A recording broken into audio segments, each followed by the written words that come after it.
This is The Crossover. Now, pleased to be joined by the filmmakers behind Kevin Garnett, Anything is Possible, co-director Eric Newman, and executive producer Brian Dailey.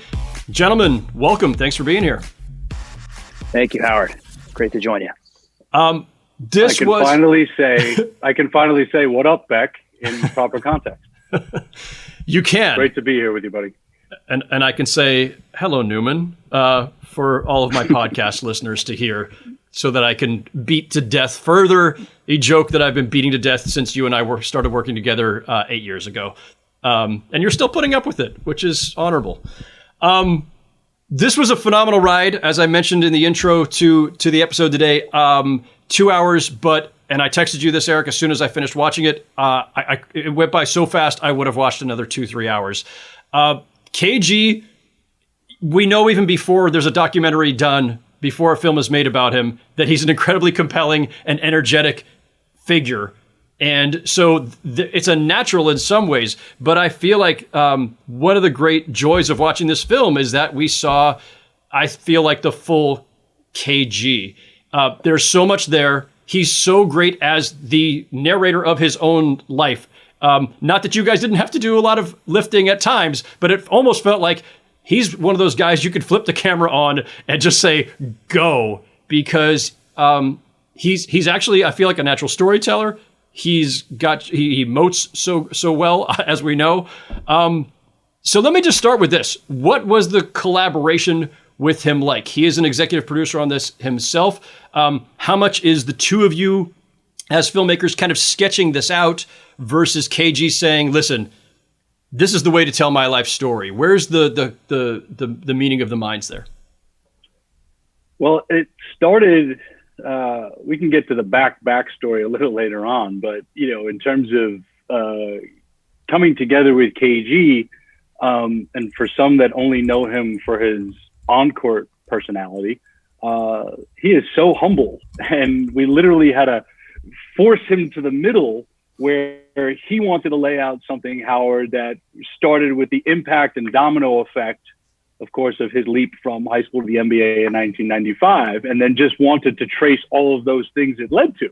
But he kept leaving out his story. So, I thankfully was put in a room with him in January of 2019 when Brian and I were both working on the DeMarcus Cousins film, The Resurgence. And thanks to Mark Levin, our partner at Blowback Production, who had a relationship he was building with KG and his group, he got me in a room and we just started vibing on this synergy about the time frame of 25 years. And yes, all the things that he impacted from that decision, but then also weaving in his story. And obviously that's an incredible arc as it is. So that's where we really started to put the framework of this together and then flush out all the different elements, because as we all know, there's so much that goes into this story, both leading up to him declaring for the draft in 95 at Farragut in Chicago. And then of course, everything that happens thereafter going to the NBA. Brian, jump in. What was the collaboration like with Garnett, and how much else did you guys have to? If he doesn't want to talk about himself, did that present a particular challenge? It's a 2-hour movie about Kevin Garnett. How did you find a way to kind of get him to engage on that level so that it's not just about the broad outlines? Yeah, that was one of the craziest parts, to get to know him early and understand how humble and almost uncomfortable he is talking about himself. So getting him comfortable with the idea that, no, Kevin, this is not a story about the last 25 years and you've done some things. This is about you, and you need to be comfortable and accept that. And it's not going to work any other way. So, he slowly, I think, and a testament to Eric and the team around him, he was just so comfortable from day one. And thinking back to that first, pitch meeting, if you will, but it was so far from a pitch meeting. Typically pitch meeting, you think people coming in with decks, selling really hard. You got to think about it. Once you leave the room for a couple of days, maybe weeks, maybe months, within a minute, we knew right away that Kevin is a storyteller on another level. His personality, his charisma, his energy, by 5 minutes in, he was sweating through his golf shirt as if he was on the court, just to give you an idea of the intensity at which he was speaking to everybody. And Steven Espinoza was in that room, president of sports at Showtime, and they had some history as well. They went back a couple of years. Steven was on a Nets plane over to, I believe it was China, when the Nets were playing over there. And that was when Kevin and Paul were on that Nets team. They headed off on the plane, talked boxing for a bunch of hours, kept the whole plane up. So at that point, they had said, look, when the time is right, let's talk. And fast forward a couple of years later, the time was right. Eric and the Levins and Content Cartel, everyone came together, and it was an immediate understanding that this is an incredible project. It should live nowhere else but Showtime, and it fits so well into what we've done and where we're going. My impression. And Howard, go ahead, Eric. Howard, just imagine that intensity and passion channeled into talking story and talking documentary and talking rawness and realness. And that's how he is in that space, except he doesn't have to talk trash to anybody, and he doesn't have to dive on the floor, and he doesn't have to yell at a referee. And we're watching this and experiencing this, and we're just kind of like, how lucky are we that we don't have to like force it out of the subject? The faucet is already on, and you know us well enough to know how passionate we are about these stories. And for us, this was a story that we've wanted to tell for a much longer time than Showtime basketball has been around. So it was a really magical convergence here when it all came together. And if I could, once that faucet went on, we couldn't turn it off. And then we found ourselves, the challenge of the project became, how do we condense this down to 2 hours? At one point, multi-part was on the table, and there were a couple of different ways we were looking at it. But I think we landed on a great way to go about it in terms of the film, and then more to come with Kevin down the road. I have this vision of him sitting in like one of these studio spaces that you guys got to film this, or even in his own home or wherever else, of like before the camera going on, like KG like hinching up his pants and like banging his head into like, I don't know, a camera, a microphone, something, but like, just because you're describing him getting all worked up and lathered up the way he does, which I could totally see. Like, I imagine that's just how he does everything. Like probably before dinner, he gets all psyched up for dinner.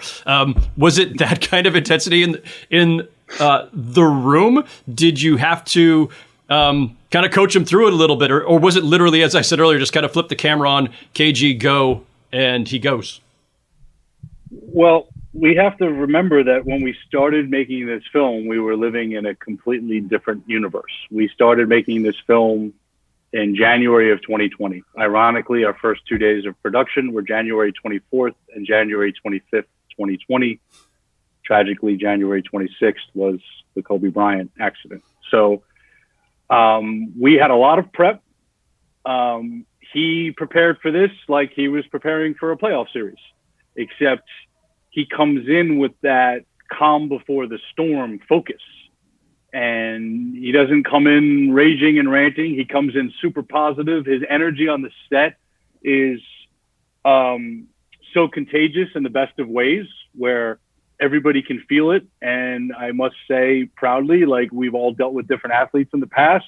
This guy says hello to everybody, gets everybody's name, like wants to not only have that connection, but also like wants to observe the process and learn things. But Howard, I'm going to send you a video I took on my phone, and it's literally him walking in for the first time before we start that hero. And he walks in and he takes that big, deep breath, like he's about to leave the locker room and run out of the tunnel. And it's really, really special. And we just knew that it was going to be an awesome ride. But, you know, we had our prep.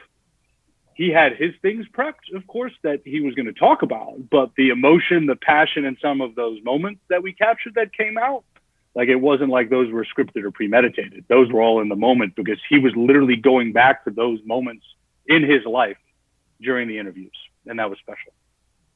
What do you think KG most wanted to get across? This is a guy who's lived half of his life in the public eye, sometimes willingly, willingly, but warily, I think, somewhere along the way there too. Like, I thought he was much more open in his early years with the Timberwolves than maybe later, as far as with us in the media. When the thing I've always been impressed by with him is that when KG's in the right mood, whether that's about the question that was asked or whether it's just about situational.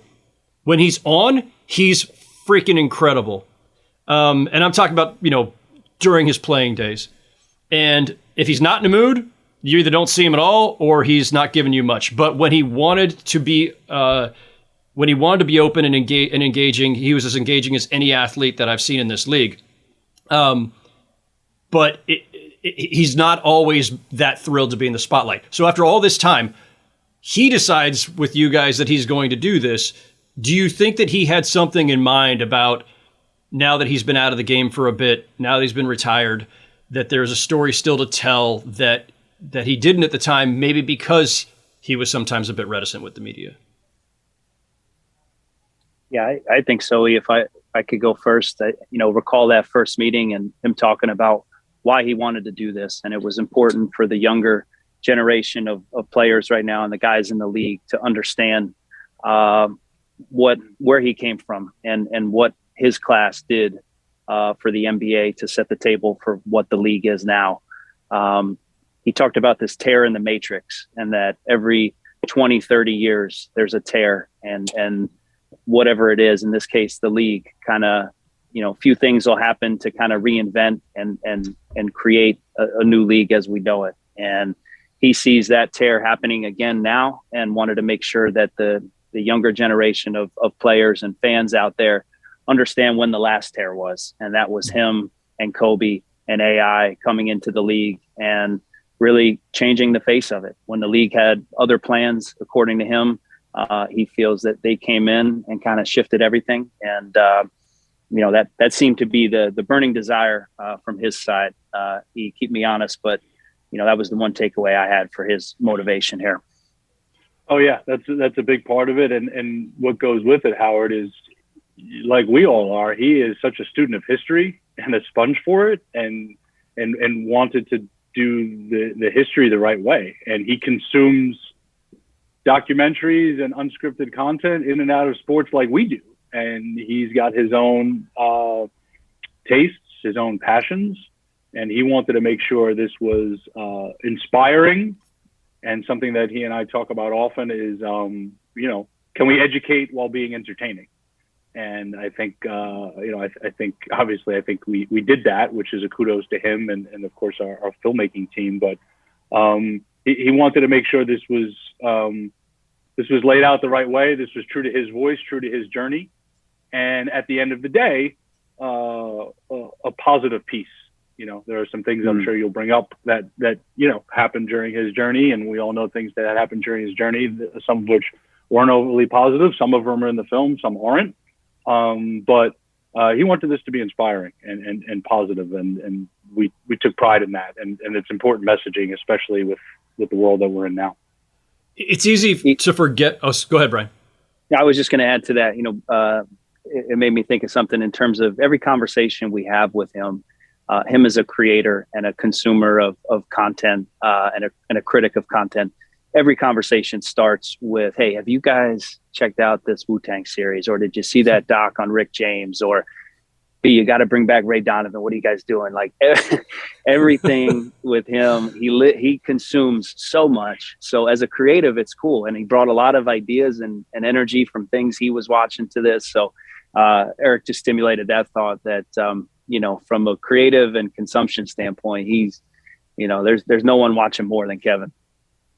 Yeah, and let me also just add, while we're just talking about some of these filmmaking elements, like Mark Levin, Dan Levin, my co-director, Mark's EP, it's Dan's father. They're a father-son filmmaking combo. Mark's company is Blowback Productions, who originally met Kevin in Content Cartel several years ago. Howard, the Levins from a little bit from The Legend of Sweet Pea that I worked on with them years ago.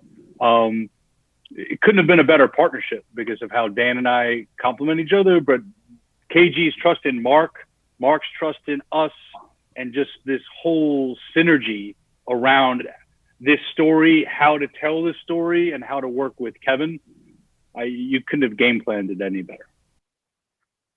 Brian, you said something that made me think for a second about this idea of the tear in the matrix, which I love as an analogy or reference point. Also because I think when I think about Kobe in that era, that's I think when the Matrix movies first hit. So their tear in the matrix was being this prep to pro generation that revolutionized the league in so many ways before the door slammed shut on the prep to pros. But Garnett is a revolutionary figure in the NBA anyway, because we talk about now like Giannis and Jokic and Durant, these guys who are unicorns or these evolutionary kind of players. But KG was that before any of these guys. Virtually 7 feet, 6'12", however he wants to describe it. He never would cop to being 7 feet. I wonder if you guys were able to nail him down on that during filming. But he was a virtual 7-footer who could do everything. Play on the perimeter, put the ball on the floor, take you off the dribble, play in the post, guard the rim, all of it. He was freaking incredible. And people who were Celtics fans maybe, or who started watching the NBA around the time of the Celtics championship, that's not the same Garnett as the guy we saw enter the league in the mid-90s, because he's a little older and didn't quite do all those things at the same level. So a couple things. I want to talk about that. But Brian, when you mentioned tearing the matrix and that KG sees one now, is it about this other shift in the way the game is played and how bigs play in the game? What was it that he was tapping into? Yeah, I think that's right. I think it's positionless basketball, as it's been termed now. I think he sees the game entirely shifting away from the league he was in. And I think that was at the core of his thought. He also told a cool story about Michael Jordan. And I believe it was Jordan telling him, you'll know when you're done when you look around and you don't recognize anything anymore. And he said he had that moment. I believe it was in Brooklyn, or perhaps when he was back in Minnesota for the final curtain call. But to answer your question, Howard, I think it's the way the game is played now. And again, to go back to it, and he ushered that whole movement in. The idea of bringing a big out and handling and shooting threes.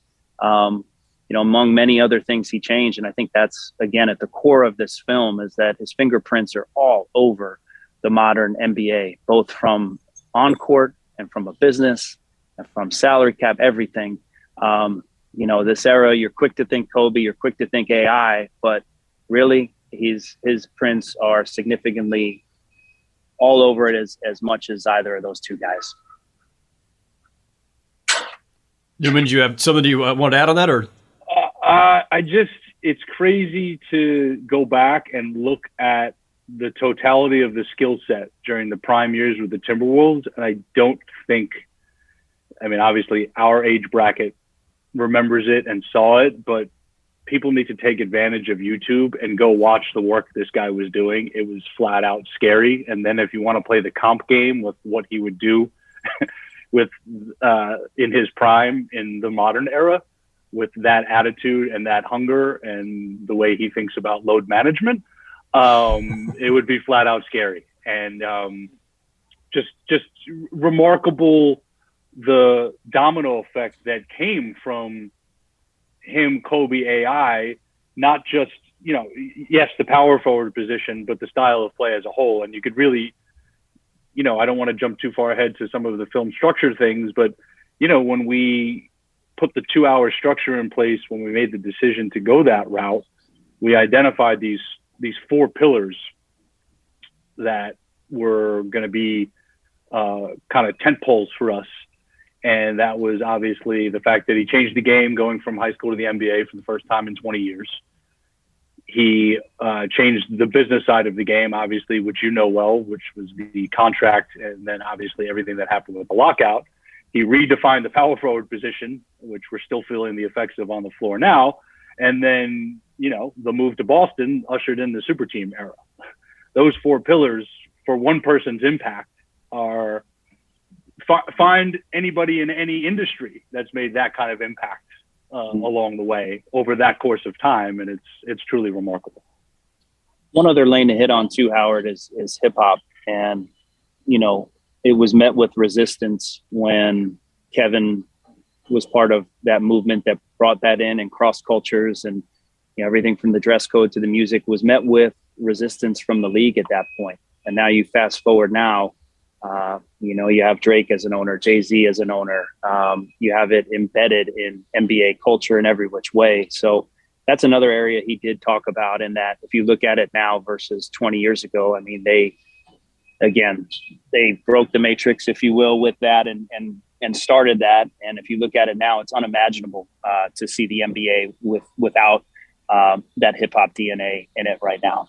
Yeah. And the resistance to that back in the 90s, late 90s, even into the early 2000s, Iverson having his tattoos airbrushed on an NBA official league magazine cover, a lot of other things, just the way people talked about the game. None of that exists. Like it's completely changed. It is just a given. There's a really cool moment. I don't want to spoil anything from the film, so people just go check it out. But there is a really cool moment in there where KG is talking about music and basketball and the rhythms and the way it all kind of lines up in his, I won't say in his head, it's in his body. The way the way it all just kind of syncs. It's really cool. It's really incredible, and it is a different kind of insight into Kevin Garnett than I think we'd ever heard during his career. And it's the way he channels his passion and can talk about these linkages that's so fascinating. Which is the kind of the same thing I picked up from you guys. He's being able to connect to you guys on a level of your industry as filmmakers, because he kind of gets it. No, he's not in that world, but he can see how these things line up. Were there some of those moments where there was like an unexpected connection from him as basketball superstars, basketball prodigy to, your work as filmmakers, where he got it because of something else, that a connection that only he could make because of the level he operates at as a genius in his own field? Well, that's a great example of one of them. And I remember the moment he said that, and I'm like, how unbelievably brilliant is this? Because, at one point we all try to be athletes, right? And that's originally how Brian and I met 25 years ago. We were trying to extend our athletic careers at the D3 level. And we have these ear pods in our ear, and we're moved by certain pieces of music and certain intensities and certain things. So when he said that, I was just like, oh my God, how lucky are we? And we always identified the tone and attitude of DMX with KG, and KG loves DMX, and rest in peace DMX. And tragically, we couldn't get them together due to a number of reasons. But that example right there is a perfect one of just how basketball culture and his story intertwined. And then, for Brian and I mean, we're the same age. Our senior year of high school was his rookie year. So like evolving as young adults and as basketball fanatics, while this guy is making history as this prep to pro, big question mark unknown. And we're watching it all unfold in real time as basketball fans, and to just think about those moments when we'd watch him from afar in amazement, and we'd have conversations with him about these different things from his career, and they would just go deeper and deeper into it. And I think that was one of the big things that helped us build trust with him so quickly, because we were hitting upon those things just in our conversations and in our riffs and brainstorms. Okay, so at what point, Newman, did you tell him, oh, and by the way, KG, I'm a lifelong Celtics fan. Thank you for bringing back my franchise and putting another banner up in the rafters. You are doing. I wasn't going to tweak you that badly on this part on your fandom, but you are wearing a green, super green Celtics 2008 championship shirt for our recording today. How much did you have to, listen, you're a professional. You and I have worked together a long time. I know we can all separate this stuff. But, sure. There's some part of you that is got to be geeking out, making this film with KG, especially as a lifelong Celtics fan, which you are. Did you connect over that? Did you put that in check? Did KG himself put that in check? How did that work? Definitely connected over it, but connected over it the right way and kept it in check. And Brian knows much more of the fanaticism than most people on earth. He witnessed a lot of it. And actually, Brian, if there was ever a time to tell the 60-second version of the lottery story, it would be with Howard. But no, it was great. And the big thing, Howard, he knew I understood the importance of what the Celtics meant to him. He also understood that I knew the history, and I think just tying back to what you were saying before about like his hesitation with media, and we've talked about this many times, Howard, both while working together and not working together. There's unfortunately a lot of people covering the game who don't know what they're watching. And there's this thing that we call the eye test. And as a former basketball coach and basketball nut, and Brian is a highly knowledgeable basketball person as well, like he knew we understood the eye test. He knew what we were watching on the floor. So when it came to the Celtics, yes, I absolutely kept it in check, but I am still very, very superstitious. Wore the same pair of gray and lime green Jordan 3s every time I interviewed him. And this T-shirt just happens to feel really good. So, yeah. It was just the first thing out of your suitcase today. That's all. It was picked out just for this, just for you, Beck. And there's 16 more of those in the suitcase behind it, right? Well, I was going to say, yeah, that's not the only Celtic shirt in the suitcase. But quickly, yeah, I mean, for me to know Eric a long time and know the level and passion of his fandom, to see it cross professionally with Kevin, and it was awesome. And, you know, obviously he's a professional and it was nothing but knowing both sides of it and knowing how much he loves the Celtics and then to work with him on this project in professional settings was pretty surreal at times, but awesome. Very cool. So we've alluded to this a couple times, but we haven't gotten into it. So let me hit this. You guys start filming weeks before the pandemic really hits. And obviously that throws a curve into many aspects of our lives personally and professionally. But you're going down this road. You still have a project that you're committed to, that you've got to complete one way or another. What did it change about this documentary, aside from just timeline? I know it probably delayed some things too. And Eric, you mentioned DMX, where maybe you might have gotten. I assume you could have gotten him before his passing, if not for the pandemic. If I'm interpreting you correctly there. What else did that present, just in terms of the challenges and maybe even opportunities? Well, we obviously have a great chorus of voices in this, right? And it's we're very fortunate, and I'm sure you'll bring up some of those later. But the strategy originally with a lot of those voices was to create these scene work moments like we have with KG and Doc, but do that for 5 or 6 people, Kobe being one of them, which, I had confirmed when we were fortunate enough to film his All the Smoke episode the previous December, a month before. We were going to try to do that with Iverson, do that with Doc, do that with Pierce, do that with Isaiah Thomas, and possibly do that with Kevin McHale, who unfortunately is not in the film due to just not being able to get it coordinated. But the scene work was going to be a bit more present and not rely as much on, still do the single subject interviews, but not live in them as much. But we were so fortunate that we got so many strong ones that worked itself out. But, we started those beautiful beach scenics and his first hero interview and the fireplace scene. All of that stuff is shot January 24, 25, 2020. And then we wake up the next day, Dan Levin and I go for a quick breakfast. We're still in Beverly Hills. We have a 4:00 flight back to New York. And then all of our phones start going crazy and we're in disbelief about what we're seeing and what's going on. And we were literally filming with KG 24 hours before, with our toes touching the Pacific Ocean 10 miles away from where the tragedy happened. And obviously that affected, the world in a certain way, but Kevin specifically, obviously really emotional about it, and understandably so. And he needed to just unplug and think. And Bri, just, build on this next thing. We're fortunate enough that we're still able to go to Chicago and execute what we were going to Chicago for Showtime basketball, for Kevin on All the Smoke, but most importantly, for the shoot back at Farragut. Because if we don't get that shoot in that way back at Farragut in February of 2020, before the pandemic, we're not sitting here talking about the same film. And that's All-Star weekend, right? Or the week of the All-Star game in Chicago, which is really like the last big NBA thing that happened before the pandemic. I mean, it was one of the last trips a lot of us took. Yeah. It was President's Day Monday. It was after the All-Star game. School was closed, and we got in there with Kevin and Coach that Monday, right after All-Star.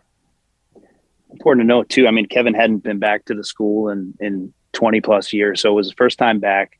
He was a bit, I think, emotional and kind of I don't know, a little intimidated by doing it.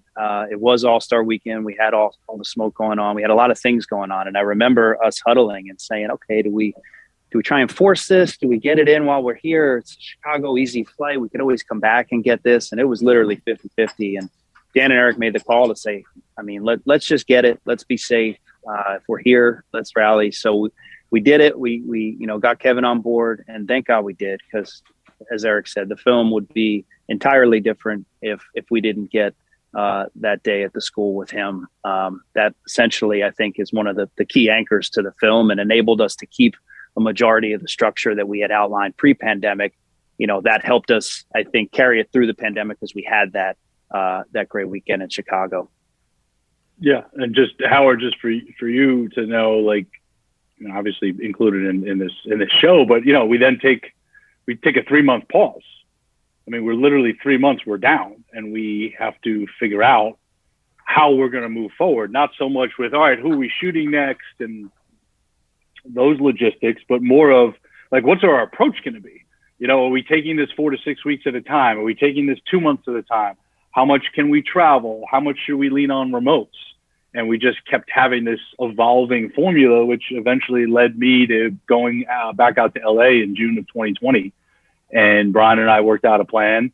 Dan came out with me for the first week. He had a newborn on the way, so he came out for the first week, and we started doing interviews again. So we did part 2 of KG, but this is where we got Pierce, we got Rondo, we got Doc, we got Cassell, we got Barnes, we got Meta, we got Jelani.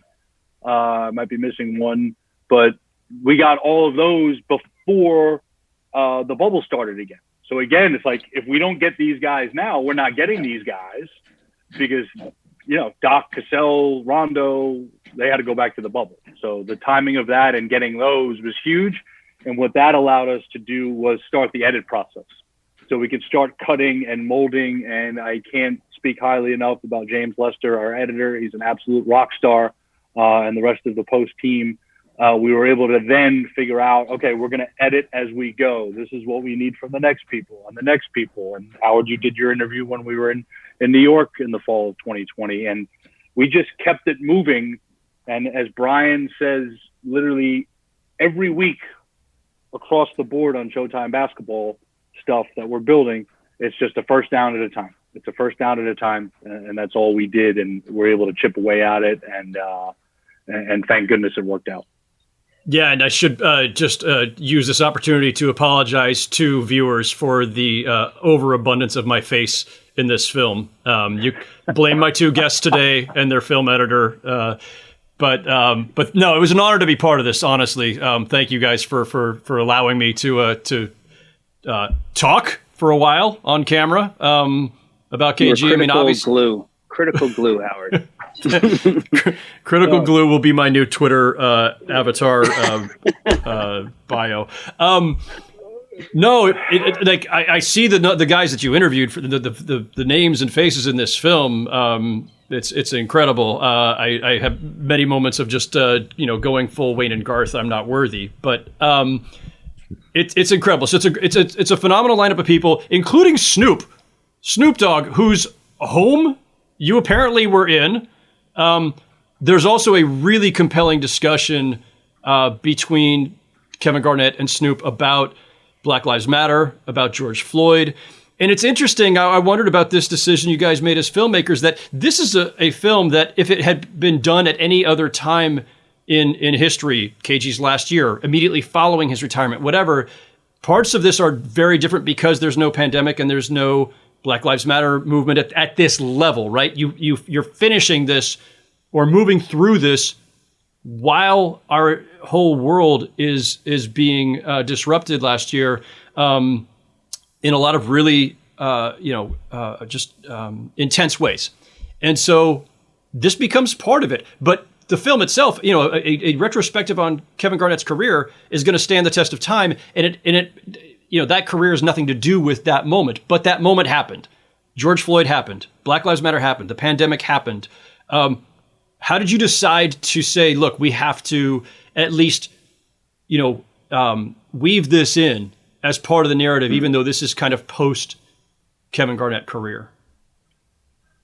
I could say, I mean, it became, I'll toss to you real quick, but at one point it was a conversation and possibly a decision. And then after a while, it kind of wasn't even a decision. It was just, it inserted itself as a character in essence. And we had to include it as we told the story through those times. But I'll throw it to E. But, you know, my point was, I think I remember having some conversations. Do we not? And then ultimately it wasn't even a decision.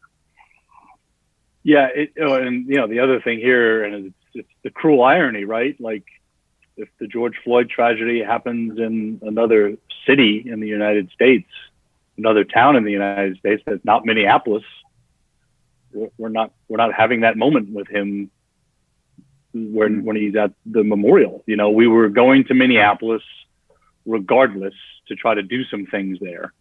And that day, which is really tough to put into words, and Howard, there's that moment there where KG connects with someone on camera from his past. I don't want to spoil it, but it's like, we were supposed to be there with him, and we were in like Gary Trent is there with us, and all these people that he's tied to from his past, and he spent 12 years there. And KG was never one. He was doing all the community stuff behind the scenes in Minneapolis. He wasn't documenting it. He didn't care to have it out there in the press. He was just all about doing the right thing, and that community meant a lot to him.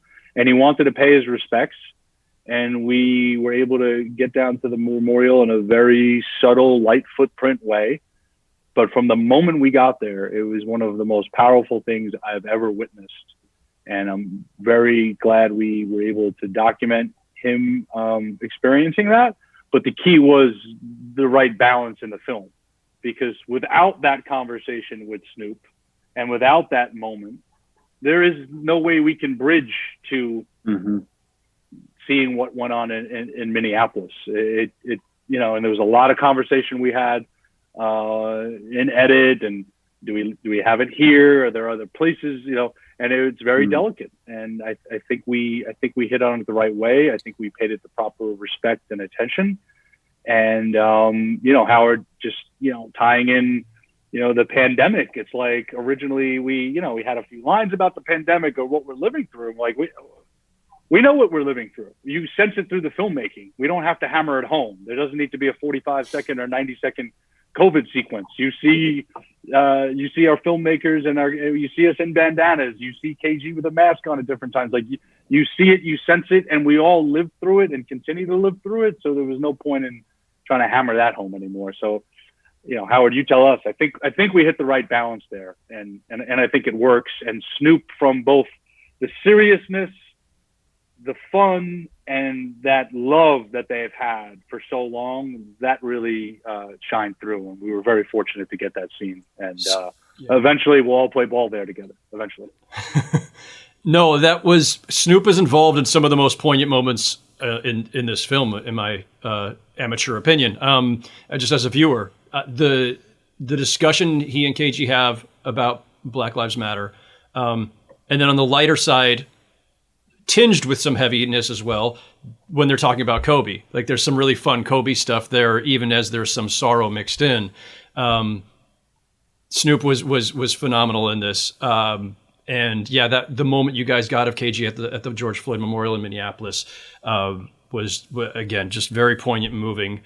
And it gave, you know, it's an unfortunate entry point into seeing different aspects of Kevin Garnett, the person, but it did give you as filmmakers and now us as the audience that chance to see this part of KG that I don't think we really could have understood or been that exposed to during the course of his career.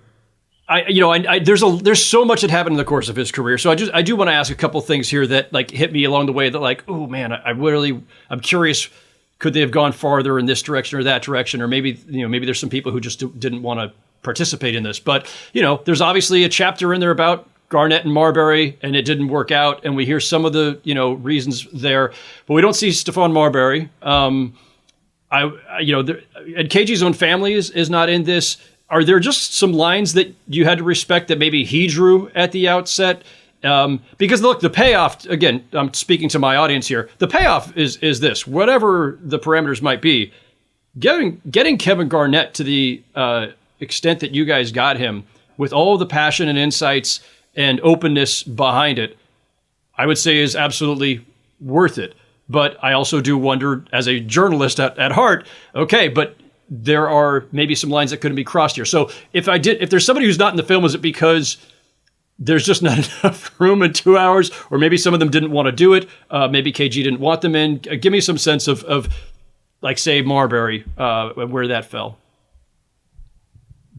Combination of, obviously trying to make a film during a pandemic. Marbury in particular, he did his own doc the prior year. Yeah. KG was not in that. Supposedly they reached out, and, he was okay talking about that stuff, obviously, but, there's a chorus of voices that take us through that section of the film, but he did not want to go down that road of trying to bring Steph into the film. That just wasn't something he wanted to do. They've gone their separate ways. Obviously, we had that awkward 2009 when Marbury found his way onto the Celtics for a cup of coffee or two, and they obviously were able to have that work without an issue. But it was never the same again, and it was just something that he didn't want to do. And as far as the family stuff goes, his family's located in a couple of different places, and relationships have changed and shifted over the years. And it's something that we had talked about many times, both before we started rolling camera, during the process, once the pandemic started. And, we were kind of teetering back and forth. And ultimately it was something that we just decided, look at this story we have. We don't think we need to force this. And there was obviously hesitation on his side, and this is kind of the way it panned out. Well, and just to that point real quick, Brian, I'll let you go. But like, I actually thought even without certain necessarily maybe family voices, because you have his youth coaches and some other key figures from his childhood, the story about kind of his basketball origin story, which I don't think I'd ever heard before, is really interesting. And it involves, an anecdote about his mom and everything, which again, I'll leave that for the film. People go check it out. But it's really, it's fun. It's interesting. It's a new insight. And so it is all there. So I want to note that as well. Brian, you want to jump in? Well, and let me, Brian, before you're going to say this, just let me add one thing. Like, just regards to family and some of those voices in the film, like it's very clear, like these bonds that he's had for so long, like Coach Wolf from Farragut, Ronnie Fields, like they still feel like family to him. Isaiah Thomas, family. Yeah. It's that type of connection, and it's that type of love. And we felt so fortunate that they felt the same way about him, which is why those interviews we felt were so strong. Bounce past to Brian. Yeah, I was just going to speak to the wealth of depth that existed with so many of the storylines and the challenges that it did present on the filmmaking side. And, if Eric had his way, it would have been a 10-part series, and we would have gone deep into Steph and family and everything. I don't think it was so much Kevin pushing back on anything as much as we had to, kind of pick our pillars and choose how deep. I mean, we would go pretty deep on Minnesota. And the thought is, going deeper than that with more Marbury, or extending some of these pieces. We also had to keep in mind, obviously the hoop head can eat this stuff up and watch hours of it, but trying to find that balance of serving the hardcore hoop fan, but then also the casual fan, or maybe not a basketball fan, that would watch this because Kevin's life is so interesting and inspiring. So from the filmmaking standpoint, trying to find that balance, but at some point you got to cap the depth, because in Kevin's instance, we honestly could have had a 4 or 5 hour project here. So it was a bit of a product of that as well. Okay, so what is on the editing room floor that you really, really wanted to get in? Whether it was a moment of just KG being full KG, or some other little anecdote that you couldn't get in, an interview subject who you would have liked to have shoehorned in. What did you? What was the most painful cut? Well, I'll start there by saying enter. There's a lot. There is a lot, and enter KG Certified, which will be the property that we're building with Kevin on Showtime Basketball. That's going to launch sometime in December, January. And I think that was the compromise we all kind of had. Okay, this stuff isn't going to sit on a floor. We have so much. What do we do with it? And the idea to integrate it into a property with Kevin, that'll be one piece of other things we're going to do with him. But there's certainly a lot there that we're going to work with moving forward to give fans more on these different chapters and different shoots that Eric was a part of. So that's my shameless plug for the next project to come with Kevin, but I'll let Eric answer specifically. I just lobbed that up there for you. How about that? I didn't even realize I was walking right into a plug. That was perfectly done. Seamless. It's a beautiful lob. Yeah. So we're excited about that, buddy. You could speak to what are some of the painful ones you didn't want out. Yeah, I mean, it's just like it's going deeper on these stories, right? So obviously the Chicago story is very robust. There's a lot there. We got Isaiah Thomas, making his interview was unbelievable. And growing up despising the Isaiah Detroit Pistons, and then him being in New York with the Knicks, and me being a lifelong Celtics guy, that was a heck of an eye-opening experience. I loved my conversation with Isaiah. He was so giving of his time, but more so his thoughtfulness. I mean, he's making connections between, the civil rights presence in Chicago and Martin Luther King, and why KG bonded so well with Bill Russell, and just really deep, intelligent, smart stuff. Scoop Jackson was also part of that storytelling. Howard, Scoop and I literally sat for 4 hours. It was unbelievable. Tremendous interview. Those 90s battles, would have been great to have some of those power forward opponents on camera, Sheed, Webb, Duncan, but hopefully we'll be able to do that. That was the biggest pain point there, from my opinion. Howard, you'll appreciate this. Getting Eric to sand down the 90s, 2000s power forward section. He felt every guy deserved at least a couple of minutes, and we had to tell him we got to narrow this down to a quicker story here. We had to explore the pivot on the right, the pivot on the left, the turnaround to both shoulders. But so many great voices, right? And so many unique, recognizable guys that are all still have that stature to this day, from Webb, Sheed, Duncan, and then Dirk comes next. And you've got, the Zach Randolphs and all the other guys that came after that. And it was a great time. But Howard, obviously, so much happens that's not in the film after the Celtics win the 2008 championship. That is basketball cinema at its best, meaning the resurgence of super teams and what happens with their big three, and LeBron going to Miami, and that really being the last quote unquote rivalry that had some real hatred in the league. So, there's a lot there we couldn't include. There's one scene that unfortunately we had to trim that would have been towards the end of the film, where KG and Rondo are together at Staples Center, pregame shoot around, pregame of the Celtics-Lakers game before the pandemic. I think it's 2 weeks after All-Star 2020, week after All-Star. And, they're just having this big brother, little brother, mentor, mentee moment all these years later, where KG's just pep talking him to waiting his turn and being ready to contribute. The league shuts down, the bubble starts, and who's key to the Lakers capturing their championship is Rondo returning. I'm not making a direct connection, but seeing that brotherhood still that strong years later, and that's one thing that fuels Brian and I and our connection, is exactly that. Speaking of that brotherhood, and I know we got to get moving here in a second, let you guys go. I think I've seen rumblings recently. Again, Ray Allen, not a voice that was in this film, nor did I expect him to be, given the way things went with Pierce, Allen, and Garnett. Have you guys picked up on any rumblings of a reconciliation along the way here? And I suppose that might be a chapter in your next KG series coming. But what do we know about Kevin and Ray at this stage? Hey, I'm going to let you take that one. or if you need to know, comment that. No, I mean, listen. Like, it's really interesting, Howard. Like, I talked to Paul about this, and he shared like how his conversations went with Ray. And then during our Cedric Maxwell interview, he kind of was like at the end, he's like asking about Ray, and he wants them to get back together and all this stuff.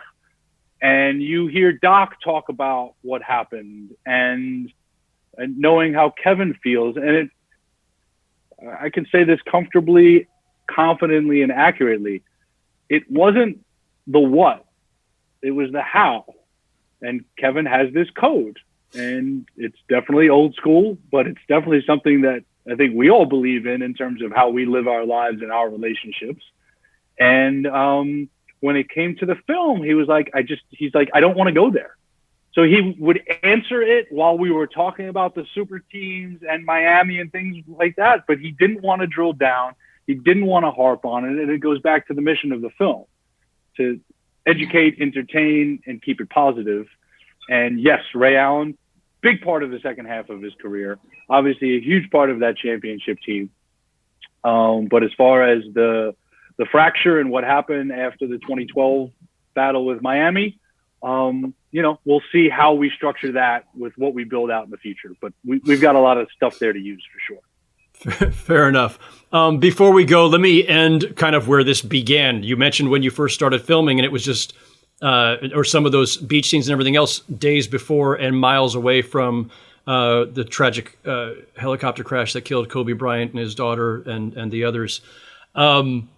I don't think I knew much during the time. I covered Kobe for 7 years, as Eric knows. I don't think I knew much in real time about Kobe and KG's connection, other than the obvious. Kevin Garnett breaks the barrier in 95, the first in 20 years to go straight from high school to the pros. That opens the door to Kobe and T-Mac and Jermaine O'Neal and a lot of others. And there was always that connection just thematically. They had something in common. I don't think we knew much in real time about what their friendship or bond off the court was. What did you guys pick up along the way there, especially because you're doing this, obviously, in the wake of Kobe's death? Again, it's touched on in passing, but before we go, I'm just curious if there's anything else you picked up about what the depth of their relationship was.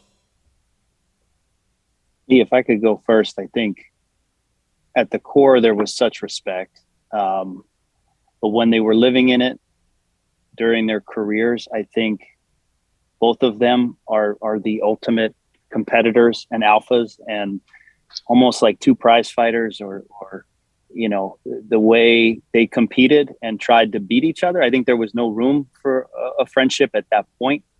And then it seemed as they got older, it was heading towards a direction where there was obvious appreciation and love. And I think it was headed in a direction where Kevin was excited to kind of build that relationship further with Kobe. That was my observation. What were your thoughts, E? Yeah, I mean, you see them through the archival in the late 90s, and that moment at MSG where KG throws up the lob and Kobe just comes swooping in for the two-hand dunk in slow-mo. It's one of the most beautiful highlights we've ever seen. And back then they were just kids and they got along. But then came the playoff battles with Soda in LA, and Kobe had 3 rings and KG couldn't get out of the first round. And he's using that to just, there's never been anybody better that we've seen. And it's inspired my life so much, Howard, since 2008, taking whatever he can as fuel and putting it in the fire. So Kobe and Shaq are winning. Well, F these guys. I've got to go harder at them. I can't be friends with nobody out here. And then when it came to Lakers Celtics, and obviously it's public knowledge that, KG, who he was choosing, he talked about in All the Smoke. He talked about the Lakers, he talked about the Celtics, the Suns, the Warriors. And he tried to call Kobe and that summer. And ironically, Kobe ran into Pau Gasol that summer because Pau Gasol has shared that story where that's where he and Kobe ran into each other. And then the Pau trade happens the following February. So they all kind of landed where they were supposed to and then went to those battles. But there was so much love, so much respect. And, Kevin had been spending a lot of off-season time in LA for many years, and he was hoping to really increase their face time together and build on that connection. And it's an amazing connection to think about, but it's also very sad to think about what it could be now and moving forward. Yeah. So, yeah. And that is something that kind of, I picked up on that just in that one scene. And again, people, you'll watch it. It's really moving, and a lot of this is. And I just want to say, because we hit on some of the more tougher moments, I was smiling for most of this movie. I was watching this for 2 hours. I was just smiling because it was just so much fun. You know, there are some tough moments, but Kevin Garnett's career is a blast. And Kevin Garnett talking about his career in a way that I think we rarely have seen was a blast. So this was a lot of fun. This interview was a lot of fun. Appreciate you guys coming on, spending the time. Congrats on the film. It's Kevin Garnett, Anything is Possible, on Showtime on Friday, November 12th, and on the app and all the other Showtime platforms. By the time you're listening to this, it should already be up and available. So go watch it, folks. I don't know what you're waiting for. Like, hit stop on your damn podcast player. Go watch the film. And it's a blast. I can't wait to see what comes next from you guys, and more with Garnett. Eric Newman, Brian Dailey, thanks, guys. Really appreciate the time. Thank you, Howard. It's been a pleasure.